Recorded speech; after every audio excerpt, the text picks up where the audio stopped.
Група млади предприемачи от София участват в уникален проект. В неформална обстановка обсъждат проблемите си и получават съвети от едни от най-успелите мениджъри в България. Събираме се около 4-4-15 нормално. Събираме се не по-малко от 8 човека. Обикновено сме дори в пълен състав от 10.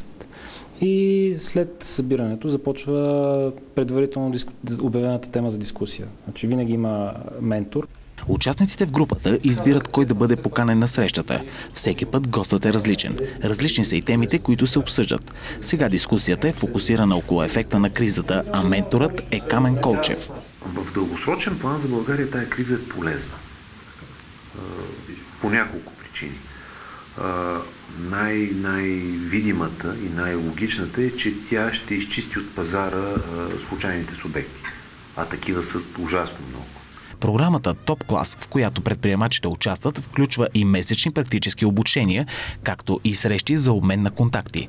Всички участници в програмата споделят почти еднакви ползи от участието си. Плюсовете са изключително много, като се започна от факта, че изключително много се разшири виждането ми за това как се прави бизнес, как другите хора успешни правят бизнес, как могат да се избегнат редица грешки, които ще допуснем в развитието си. Това е формат, в който можеш изцяло практично, изцяло посветено с колеги, които са по-напред от теб, някои са по-назад от теб, да обмениш неща, защото всеки се среща по различен начин и под различна форма по пътя си, нали, за израстваш предприемач с еднакви предизвикателства.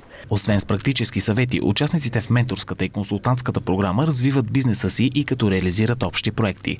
3 от мениджърите вече могат да се похвалят с успех. Реализирахме не лоша печалба, клиентът е изключително доволен и организацията, която реално трябва да подготви проектите, също е доволна, тъй като е намерила стабилен партньор в наше лице и може да използва тези проекти после като представителни, така да го кажа.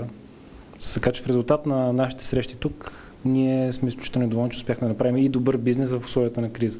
Най-големият ефект от работата на този менторски клас е, че конкуренцията отстъпва място на сътрудничеството. Абсолютно на 100%. В случая нито един от нас тук не е конкурент. Всеки един винаги може да се обади и ние го правим на съседите си, на колегите си, за да реализираме заедно проект или да помогнем в някаква тежка ситуация. И така се случи, че аз получих дори включително информация за мои конкуренти, нали, в областта и техните цени и начина, по който те са работили с, вече мога да ги нарека, приятелите ми, нали, от топ клас. И от друга страна аз успях да презентирам и моите продукти. И така става, освен обсъждането на конкретни идеи за дадени казуси, става и една мрежа. Защото приятелите на моите приятели са мои приятели. Общото на масата е как да правим по-успешно бизнес, от което да печелят всички. И клиентите, и партньорите, и ние самите. Румяна Калчева е един от менторите, които съветват участниците в този мениджърски клас. Тя споделя, че срещите с младите и колеги и дава полезна информация за състоянието на определени пазари, но и че е удовлетворена от това, че предават опита си. Аз самата съм участвала в много програми, била съм обучавана по различни поводи в различни организации и някакси, когато човек получава толкова много съвети, професионална подкрепа, като че ли винаги му се иска да бъде способен да го върне. Разбира се, на други хора, в други условия и така нататък. За мен поканата да водя сесия в топ класа беше един шанс лично за мене да бъда полезна на други хора с това, с което всъщност много хора са били полезни на мен самата. Участието в този менторски клас по принцип струва 2000 лева. Цялата сума през тази година се поема от Американската агенция за международно развитие. Участниците в програмата се подбират според строги критерии.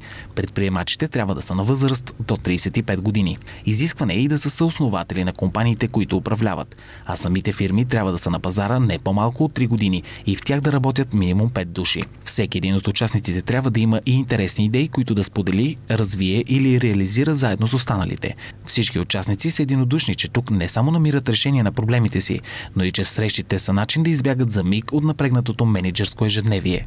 След като приключа тази среща, се чувствам много по-отпочинал, отколкото след цяла вечер почивка.